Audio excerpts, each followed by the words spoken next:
Assalamualaikum warahmatullahi wabarakatuh.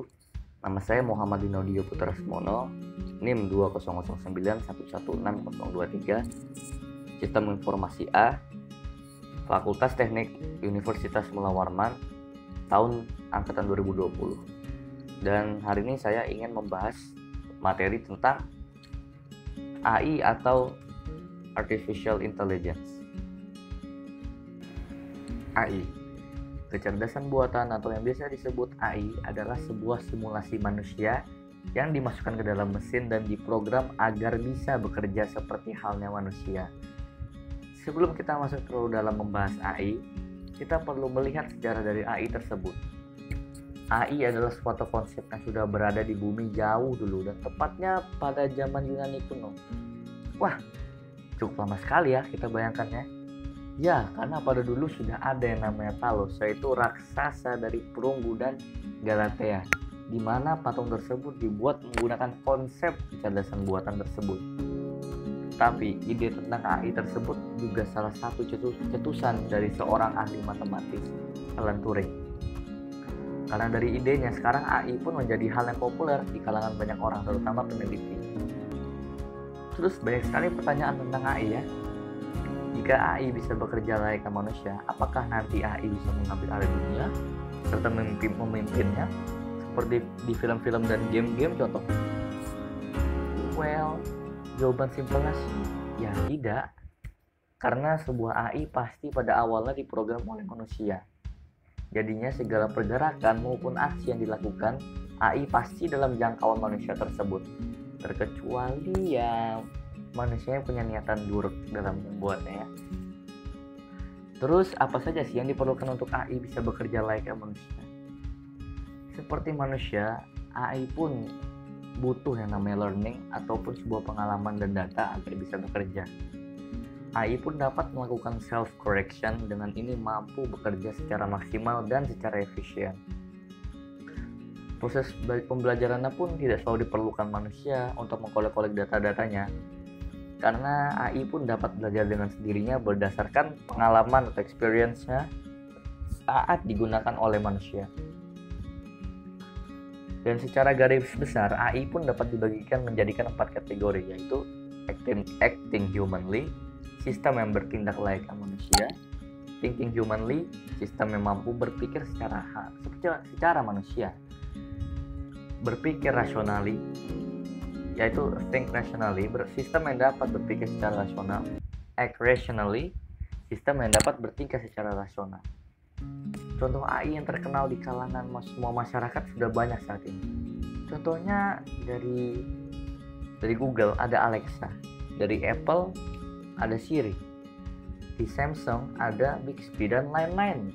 Banyak, seperti di elektronik ada yang di kulkas, ada yang di kompor, banyak sudah sekarang ya.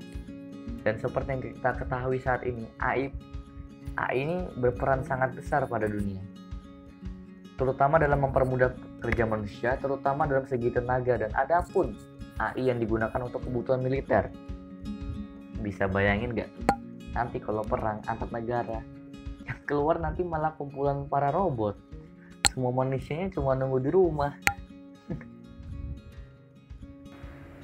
Augmented reality. Di era sekarang sudah semakin susah untuk membedakan yang mana digital dan fisik. Seperti di film-film di mana efek-efek CGI sudah semakin mirip dengan yang asli.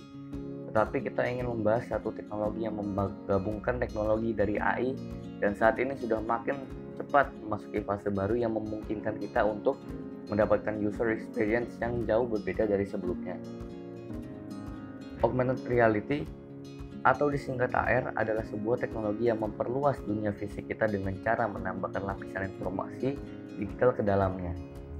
Berbeda dengan virtual reality yang membuat seluruh lingkungan buatan untuk menggantikan yang asli dengan yang virtual.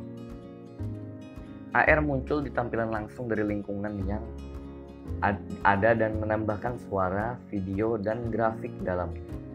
Jadi singkatnya, AR adalah sebuah kenampakan lingkungan fisik dunia nyata dibarengi dengan gambar yang dihasilkan komputer sehingga mengubah persepsi realitas. Nah, bagaimana sih cara kerja augmented reality? AR perlu mempunyai sejumlah data tertentu dalam bentuk video, gambar, animasi, dan juga model 3D untuk menampilkannya. Dan AR pun dapat ditampilkan di berbagai perangkat seperti kacamata, layar ponsel, dan sebagainya. AR menggunakan teknologi SLAM atau Simultaneous Localization and Mapping, sensor dan pengukur kedalaman. AR terdapat beberapa komponen seperti kamera dan sensor untuk mengumpulkan informasi, kolaborasi pengguna dan mengirimkannya untuk diproses. Kemudian ada proyeksi, dan komponen ini mengacu pada proyektor yang lebih kecil dari yang biasa ada pada headset VR yang mengambil informasi dari sensor dan memproyeksikan konten yang telah terkomputerisasi ke permukaan untuk dilihat.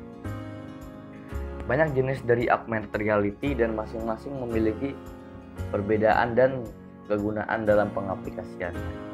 Contohnya ada marker based augmented reality, di mana AR menggunakan kamera kita untuk meng-scan sebuah kode seperti QR code.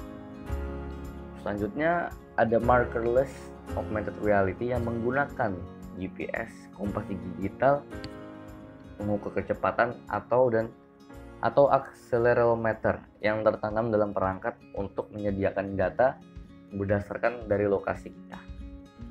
Ini paling umum digunakan untuk memetakan arah, menemukan tempat terdekat atau bisnis terdekat, dan aplikasi seluler berbasis lokasi lainnya. Selanjutnya ada projection based augmented reality yang bekerja dengan cara memproyeksikan cahaya buatan ke permukaan asli dan memungkinkan interaksi manusia dalam mengirim cahaya ke permukaan asli dan kemudian merasakan interaksi dari cahaya yang diproyeksikan tersebut. Contohnya ada banyak seperti penggunaan teknologi plasma laser untuk memproyeksikan hologram interaktif 3D di udara. Dan terlihat sekali banyak potensi dari AR saat ini sangat besar, terutama dalam hal-hal bidang bisnis. Dan contohnya penerapan AR ada banyak di bidang sih.